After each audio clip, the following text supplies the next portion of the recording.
తప్పుతో పట్టిస్తుండ్రు. Congress party మీద ఎప్పటికప్పుడు అభియోగాలు వేస్తున్నారు తప్ప అది మీడియాలోనే మాట్లాడుతున్నారు తప్ప దాన్ని ఎక్కడ కూడా ప్రూవ్ చేసింది ఇప్పటిదాకా లేదు. ఈ 2 సంవత్సరాల వాళ్ళు మాట్లాడేదంతా మీడియాలోనే మాట్లాడుతున్నారు. ప్రజాసేవైతే ప్రజలలో పోయి ప్రజల ముందు పోయి ప్రజల సపోర్ట్ తీసుకొని మీరు ఉద్యమాలు చేయండి, పోరాడండి. ఎందుకంటే మేము ఉద్యమ నాయకులము, మేము ఉద్యమ పార్టీ అంటారు కదా, మరి ప్రజలలో పోండి.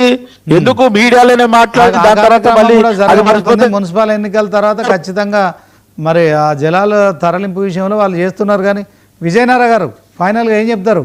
ఈ వ్యవహారాన్ని మనం ఎట్లా చూడొచ్చు అంటారు? ఈ వ్యవహారంలో రాష్ట్ర ప్రభుత్వము చాలా కీలకంగా ఈ అవినీతి మచ్చను తొలగించుకోవాల్సినటువంటి బాధ్యత ప్రభుత్వం మీదనే ఉంటుంది. ప్రభుత్వమే, ఎందుకంటే మొత్తం మంత్రులకే ఇన్వాల్వ్ అయినటువంటి సిచ్యువేషన్ ఉన్నది. ముఖ్యమంత్రికి తెలియకుండా జరుగుతున్నది. ముఖ్యమంత్రికి ఏం తెలియదు అనేది సిట్ ఏర్పాటు చేసినది కూడా ముఖ్యమంత్రికి తెలియదు. అంటే రాష్ట్రంలో పాలన ఉందా? అసలు రాష్ట్రాన్ని ఎవరు పరిపాలిస్తున్నారు? బయటి వాళ్ళు వచ్చి పరిపాలిస్తున్నారా? ఎవరి చేతిలో బందీ అయిపోయింది తెలంగాణ? ఇది తెలంగాణ సమాజం తెలుసుకోవాలి. బందీ అయిపోయిన తెలంగాణ వేరే వాళ్ళ చేతుల్లో మళ్ళా పోతుంది. నీళ్లు పోతున్నాయి, సింగరేణి పోతుంది, హైదరాబాద్ పోతుంది. ఇది గమనించుకోవాలి తెలంగాణ సమాజము. పరిపాలన గాలికి వదిలేసి ఇట్లా మా సొంత లాభాలు తప్ప, స్వార్థం తప్ప, సొంత లాభం తప్ప తెలంగాణ ప్రయోజనాలు ఇందులో ఇమిడి ఉంటలేవు.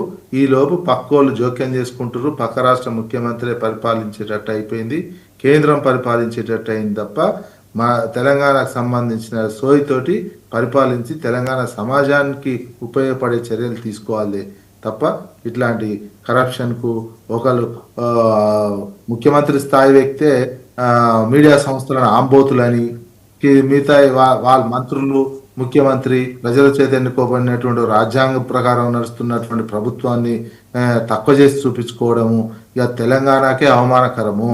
ఇట్లాంటి అవమానకరమైనటువంటి పరిస్థితులు రాకుండా జాగ్రత్త పడాలి. ఇంత అవమానాలు ఎందుకు? తెలంగాణనే అవమానపరుస్తున్నట్టు మీ అంతలో నువ్వే తక్కువ చేసుకొని మాట్లాడడం ఏంటి? వాళ్ళ ఆంబోతులేంది, నువ్వు లేగదూడలేంది? ఎంత చిల్లర కామెంట్ అది. ఇట్లాంటివన్నీ తెలంగాణ సమాజం ప్రజలు అర్థం చేసుకొని మన అస్తిత్వాన్ని, మన దేశం ప్రపంచంలో అస్తిత్వం, అమెరికా వాడు అస్తిత్వాన్ని కాపాడుకోవడానికి అంత పెద్ద ఫైట్ చేస్తుంటే మన అస్తిత్వం పేరుతో మనకు తెలంగాణ వచ్చిందని మళ్ళీ మన అస్తిత్వాన్ని ఎందుకు పోగొట్టుకోవాలి? సింగరేణి పోయినా, హైదరాబాద్ పోయినా, గోదావరి కృష్ణ వాటర్ పోతే మన అస్తిత్వం పోయినట్టే. ఇట్లాంటి పక్క రాష్ట్ర విజయ్ గారు ఓకే, థ్యాంక్ యూ. శివకుమార్ గారు ఫైనల్ గా మరి ఇవన్నీ డైవర్ట్ చేయడానికే రేపు పొద్దున మీరు కేటీఆర్ను ఆ ఫోన్ ట్యాపింగ్లో విచారిస్తున్నారని చెప్పి కూడా బీఆర్ఎస్ ఆరోపిస్తుంది. ఏమని చెప్తారా ఫైనల్గా?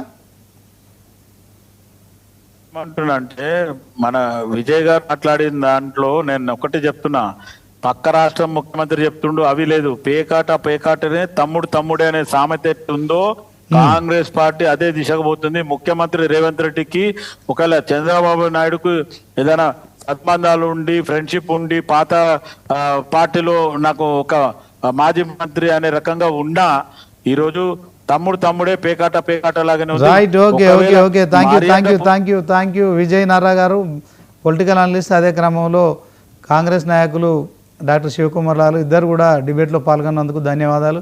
సో మొత్తానికి ఒకవైపు బొగ్గు టెండర్ల విషయం మరి